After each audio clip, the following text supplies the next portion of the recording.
Well, hello again, and we missed yesterday, but we're going to pick that right up today. And third one this week with my good friend Mike. And so we've been talking about this whole lockdown and how it affects us. And the last couple of days, we've been talking about the word vulnerability and how that works with our relationships within the people that we are in lockdown with, and maybe those that we work with as well. So Mike and I were chatting, and there's a verse from the Bible that I actually was reading in the beginning of the year, and it's kind of stuck with me. In fact, I spoke on it at the beginning of the year, and the phrase is this: it says, "Guard your heart, for it is the wellspring of life." And I've loved this piece of scripture, Mike. Most of my life, I've had this really dear to me because it says that my heart, this is the seat of your emotions. It's where I feel. It's where I make most of my decisions. My gut, the soul being of me, and it's a very very precious space. And if I don't guard it, then it tends to get tarnished. Or other things are people when I say your heart gets hard, get hard hearted, and so I've been speaking and thinking a lot about this whole thing of how do you guard your heart, and of course, for me, that really speaks about what I listen to, what I think about, what I allow into my life has a direct effect on what goes on inside. And then, of course, what goes on inside my heart has a direct effect on what comes out of my mouth, because out of the overflow of the heart, the mouth speaks, right? So you want to know what's going on in someone's heart, listen to what they say, and you get a window into their soul, And so, yeah, we were chatting, and I'm going to throw the ball to you. You had an illustration that came straight off the back of that. So, yeah, I think, if you talk about guarding your heart, the time that you most need to guard your heart is when you're in the pressure cooker and there's a lot of turbulence. And when the world's a good place, I find that I probably don't need to guard my heart. Good stuff sort of comes from it. But definitely when I'm under pressure, do need to guard the heart. And guarding the heart is really a connection with what's most important to you, and holding onto it like a treasure and saying, whatever happens, this is what flows, this is what comes. And Dave, I like what you said. You to guard your heart means you need to carefully navigate what you expose yourself to. So it was interesting for me yesterday. I went to Pick and Pay, Durban North, a big hypermarket by the sea.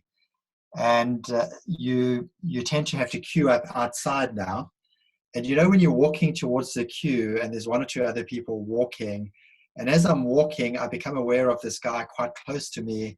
When I say close to me, a couple of meters away from me, but he's muttering and he's mumbling, and it sounds like he's making some obscene remark to somebody out there. And then he looks at me and he doesn't have his mask on, and you can just see in his eyes there's an absolute anger. And he says to me, this whole thing is a hoax. And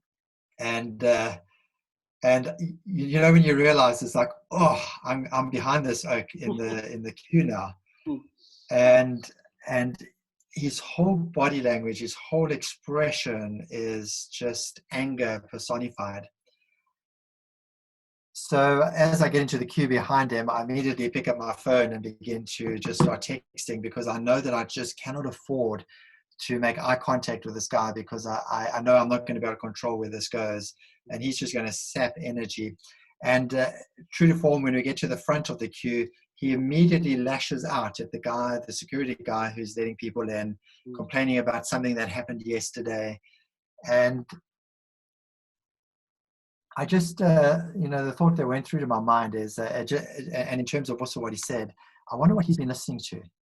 And how helpful is what he's listening to. And I find that quite an interesting phrase. What you're listening to, what you're engaging, is it helpful to you? Is it helpful to your heart? Or is it unhelpful? And that can be a nice sort of almost measurement as you're just engaging different things. And possibly a lot of what we're listening to at the moment, whilst we do need to keep informed, can become very, very unhelpful to our heart. It is so true, and I've been exposed. I mean, we've all been exposed to this massive amount of media and misinformation and conspiracy theories and all sorts of kind of things that have just been bombarding us all, trying as we try to make sense of this world that we suddenly, found ourselves in, which actually doesn't make sense. I mean, I have to be honest. There's a lot of things that go on that you think, are we overreacting? Does it make sense? I'm sure we all are filled with these things. And so, there is, again, my good friend, Stephen Covey. I remember he drew a picture, two circles, and he talks about the circle of influence and the circle of concern.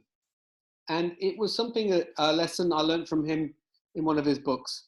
He said that we should focus our thinking in the areas of influence, things that we have direct influence over, and not to dwell our minds on things that are only of a concern.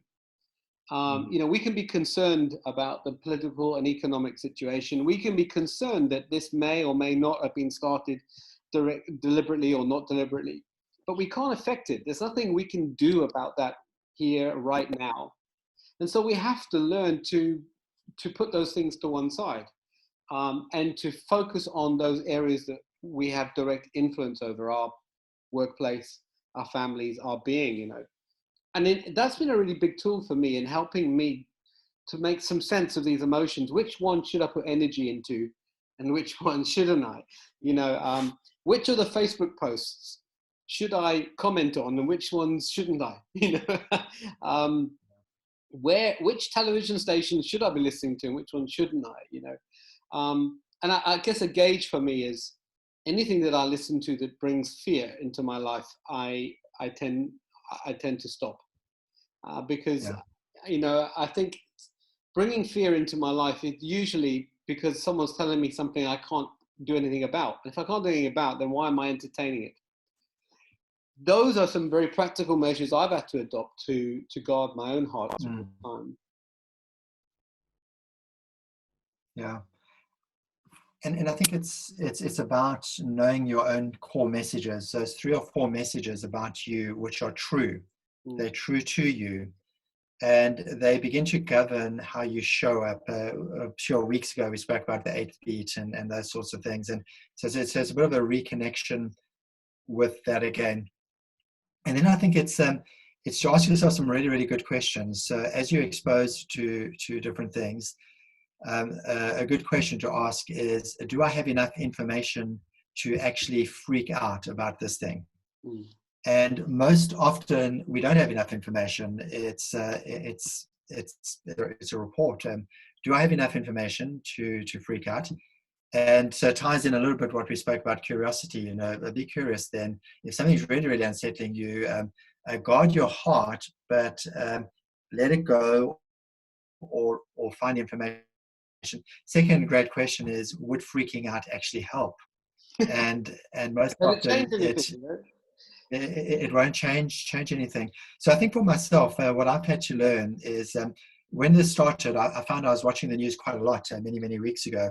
I still do want to watch the news because I want to keep informed and just sort of so that I can so that I can have something to say about things. Yeah. If you know nothing, you can't add to the conversation.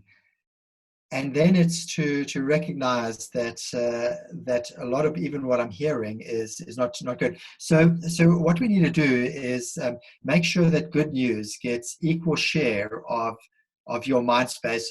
In actual fact, make sure that good news gets more than an equal share of your mind space. So you take this angry guy, and even if you were right, that some group of people has pulled this over our eyes, and we just puppets in the show. To sit there and blame is not going to help at all. It's got to be, okay, what do I do now? What do I do? Exactly your point about Stephen Covey, your circle of influence versus your circle of concern. what always gives me hope in any atrocity is the knowledge that uh, the doer of evil deeds is getting a lot of news space. But right now, in this moment, there's a mass of people who are standing up as doers of good, doers of light, doers of whatever the terminology is that works. And let's give those people the headspace in our mind. Yeah. I love that. I mean, there is so much good that has come out of this situation, you know, and you see, it's interesting. There's two words that come to mind when we talk about the guarding of our hearts and our minds and things. The word is attachment, and the second word is worldview. You know, it's very easy for us to get attached to an idea or to a train of ideas, and by becoming attached to it, that is, we start to engage emotion around it. We start to narrow our worldview, and we stop looking at the bigger perspective of things. So I think one of the things that's helpful is to not be attached to one particular view of, you know, the COVID example or other things, but to hold some of these truths in tension with others, you know, and not attach an emotion to it directly. But I think the other thing is I have a general belief that mankind is good. I believe man is good. I believe in the heart of all man is good. Now, of course, given the right environment, given the right pressure, all of us can become evil at some point. But I believe actually in our core being is goodness. We want to be good. And you know, I look at the world around us and I see people just doing some amazing things, responding to the pressure and doing remarkable things. There's that other word that we talk about a lot, remarkable, you know. Like, for instance, every Thursday evening, we all go and stand out on, like tonight, we're going to be standing out there clapping for the NHS at 8 o'clock. And as a result, I've gotten to see all of the neighbours and got to meet them. We've started WhatsApp groups to support one another. There are older people here, and we've been giving food to them and what have you. I mean, there are these fantastic stories right around the country, around the world, of the remarkability of the human spirit, you know. And so I guard my heart with that worldview that the world is a good place. And yes, there are some crazy people in this world. There are some that haven't guarded their hearts. There is a place of evil in this place, but the majority of us are good. And I think that helps us make some sense of the world that we live in. Yeah, I think it was Einstein or somebody like him who, you know, who spoke about two types of people and how some people don't see any miracles and how some people see a miracle in everything, you know, and even just to laugh. And you know, as you were talking, some of the things that we definitely want to guard is guard your laughter. Have times in the day where you just laugh. Guard your solitude, those moments of just good, peaceful reflection. Guard your smile. You know, these are just wonderful little things that we want to guard. And by guarding them, basically, you are choosing a response versus a reaction. This is important to me. I'm going to guard. I'm going to rejoice. I'm going to. It doesn't matter if it's all. Let me rephrase that. It does matter that it's all falling about us, but even within that falling that's taking place, I'm just going to guard these things that are sacred, that are true to me. Absolutely, it's guarding of the heart is a proactive, positive thing. You know, it's I need to feed on good things. That's a positive thing. I need to find the good stories. I need to listen to good music. I need to talk to my friends. You know, when I was in the ministry, I quickly realized that, you know, you start the day with if you can imagine a big tank of liquid, and that represented my emotional tank of the day. And I get to choose where I'm going to spend my finite amount of emotional energy for that day. And, you know, I quickly realized that if I didn't take control of my diary, you get a nice glass of red wine there. Cool. If I don't take control of my diary, I wasn't expecting. No one's giving me a glass of red wine right now. If I didn't take charge of my diary, then I would quickly find I'm running out of emotional energy by halfway through the day. And Yeah. so what I did is I started to use a traffic light system: red, green, and blue. Red, green, and yellow. Red were emotionally challenging appointments. Amber ones were like neutral, and then green were feeding me. And started to balance my diary around those traffic light systems. And in a sense, it's a proactive way of guarding your heart, because actually what you're guarding is your emotional capacity to deal with the world and the events around Yeah. you. So, Yeah. It's that choosing to lead yourself rather than being led by all the mm, circumstances that are around you and by what that person says and that person says. mm, And we certainly, it's not an ignoring of what people are saying, but it's good self leadership, guarding your heart. And here's another great one, Dave. Guard your breath. Just breathing.